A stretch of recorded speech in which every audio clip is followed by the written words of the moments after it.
ராகுல் விஜய் சந்திப்பு உறுதியானது. தாவேக கூட்டணி, காலியான திமுக கூடாரம். சமீபத்தில் நெல்லையில் நடந்த காங்கிரஸ் கூட்டத்தில் காங்கிரஸ் மேலிட பொறுப்பாளர் கிரிஷ் சோடங்கர் வரும் தமிழக சட்டசபை தேர்தலில் காங்கிரஸ் கட்சி தமிழகத்தில் உள்ள 234 தொகுதியில் பாதிக்கு பாதியாக சுமார் 117 தொகுதிகள் வேண்டும் என்று வெளிப்படையாக பேசியதாக கூறப்படுகிறது.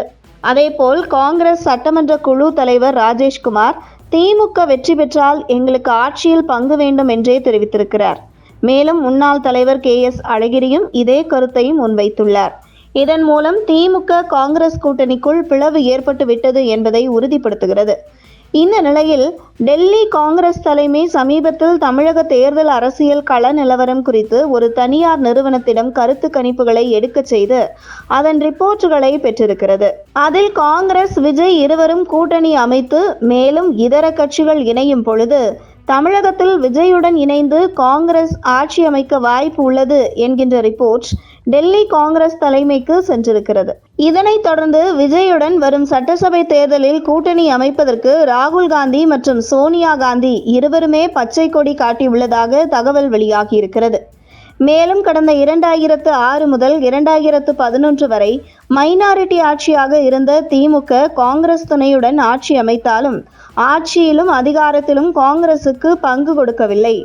ஆனால் அதுபோன்று இனி ஏமாந்து விடக்கூடாது. வரும் சட்டசபை தேர்தலில் கூட்டணி கட்சி தயவு இல்லாமல் திமுக வெற்றி பெற முடியாது என்கிற சூழல் தற்பொழுது உருவாகி இருக்கிறது. இந்த நிலையில் திமுகவுடன் அதிக தொகுதிகளை பெற்று போட்டியிட்டால் மட்டுமே ஆட்சியில் பங்கு கொள்ள முடியும். வழக்கம் போல் திமுக கொடுக்கும் தொகுதியில் போட்டியிட்டால் அது கதைக்கு ஆகாது என முடிவு செய்துள்ளது காங்கிரஸ் கட்சி. விஜயுடன் கூட்டணி அமைத்து குறைந்தது 80 முதல் 90 தொகுதிகளில் காங்கிரஸ் போட்டியிட்டு வரும் தேர்தலில் இந்த கூட்டணி வெற்றி பெற்றால் ஆட்சியிலும் அதிகாரத்திலும் பங்கு கொள்ளலாம் என்கின்ற உற்சாகத்தில் தற்பொழுது தாவேகாவுடன் கூட்டணி அமைப்பதை உறுதி செய்திருக்கிறது காங்கிரஸ் தலைமை. அந்த வகையில் விஜயை முதல்வர் வேட்பாளராக முன்னிறுத்தவும் காங்கிரஸ் ஒப்புக்கொண்டு விட்டதாகவும் இதனைத் தொடர்ந்து விரைவில் விஜய் ராகுல் காந்தி இருவரும் சந்திப்பதற்கான ஏற்பாடுகள் நடைபெற்று வருவதாக தகவல் வெளியாகியிருக்கிறது. அதனைத் தொடர்ந்து விஜய் சோனியா காந்தி சந்திப்பு, விஜய் பிரியங்கா காந்தி சந்திப்பு என அடுத்தடுத்து அரசியலில் பல நிகழ்வுகள் நடைபெற இருப்பதாக தகவல் வெளியாகியிருக்கிறது.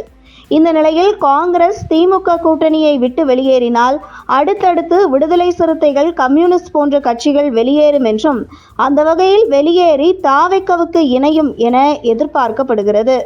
இப்படி ஒரு சூழலில் திமுகவின் கூடாரம் காலியாகும் பட்சத்தில் வரும் தேர்தலில் எதிர்க்கட்சி அந்தஸ்தை கூட திமுகவால் தக்க வைக்க முடியாது என்கிறது அரசியல் கள நிலவரம்.